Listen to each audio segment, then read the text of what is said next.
নমস্কার বন্ধুরা, innovation cards YouTube চ্যানেলে আপনাদের প্রত্যেককে স্বাগত জানাই। গপ্প মিরেট থেকে সম্প্রতি জয়ন্ত মানিক জুটির গল্প হলো ছত্রপতির ছোরা। এই গল্পের একদম এন্ডিংটা এক্সপ্লেন করব। এই ভিডিওতে স্পয়লার রয়েছে, তাই আপনারা যান গপ্প মিরেট থেকে গিয়ে ছত্রপতির ছোরা এই গল্পটা শুনুন। এই গল্পের একদম শেষে যে কেসটা রয়েছে সেটা আমরা বুঝতে পেরে গেছি, সেখানে কোনো সমস্যা আমাদের নেই যে কে খুন করেছে কি ব্যাপার। সমস্যা হলো যে একটা চেক জয়ন্তকে দিয়েছিল। দ্বিজেন বলে একটা চরিত্র ছিল যে নিজে কনফেস করবে যে সে ওই সমস্ত খুনটুন করেছে। তো সে কারণের জন্য সে জয়ন্তকে ঘুষ দেবে, একটা চেক দেবে। তো সেই চেকে 25,000 টাকার মতন দেবে। শেষে বোঝা যাবে যে দ্বিজেন সে কিন্তু খুনটুন কিছু করেনি। দ্বিজেন এবং তার প্রেমিকা তার একসঙ্গে সংসার টংসার করবে। জয়ন্তের জন্যই সে তার পুরো সম্মান ফিরে পেল, আবার সুখে শান্তিতে সে ঘর করবে। তো প্রশ্ন হলো যে হঠাৎ কেন জয়ন্ত ওই চেকটা ছেড়ে দিল? ছেঁড়ার ব্যাপারটা কি? আমাদের সুন্দরবাবুকে বলবে যে আপনি একটা সিগার ধরান, ওই সিগারের ধুঁয়ো দিয়ে এটা জ্বালিয়ে দেবো। আগেকার যুগে রাজারা তারা সিগার বা চুরুট ধরাবার আগে 10 টাকার নোট পোড়াতো। তো সেটা পোড়ালো কেন?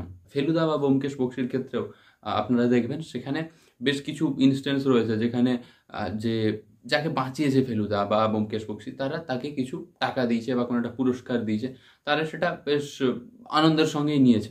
তো এখানে হঠাৎ জয়ন্ত দ্বিজেনের দেওয়া ওই চেকটা ফিরিয়ে দিল কেন? তার কারণ একটাই, দ্বিজেন ওখানে অ্যাকচুয়ালি ঘুষ হিসেবে তাকে দিয়েছিল ওটা। দ্বিজেন তার প্রেমিকাকে বাঁচাতে চেয়েছিল, ওটা ভালোবেসে তো নয়। যে হ্যাঁ, সে অন্যায় করেনি কিন্তু তবুও সে তো স্বীকার করেছিল এবং ঘুষ রূপে সেটা তাকে দিয়েছিল, উপঢৌকন রূপে। এই হেমেন্দ্র কুমার রায় সে তার ডিটেকটিভ ক্যারেক্টার জয়ন্তকে অন্যরকমভাবে ডেপিক্ট করেছে, অন্যরকমভাবে দর্শকদের সামনে তুলে ধরেছে। সে অন্যরকমভাবে দেখার চেষ্টা করেছে এবং সে কারণের জন্য জয়ন্ত তার পার্সোনাল মতামত যে সে না, সে ওরকম উপহার নেবে না, তো সে পুড়িয়ে দিল। এবং এখানে অনেকগুলো রাস্তা খুলে গেল যে দর্শক কোনটাকে অ্যাকসেপ্ট করছে। তো জয়ন্ত নিচ্ছে না, তার কারণ ওটা তার কাছে মনে হয়েছে যে এটা কেবলমাত্র একটা ঘুষ। সে কারণের জন্য ঘুষ মানে কোনো খারাপ কাজের জন্য ঘুষ আমরা জানি পুলিশের ক্ষেত্রে আমরা বেশিরভাগ ক্ষেত্রে ইউজ করি।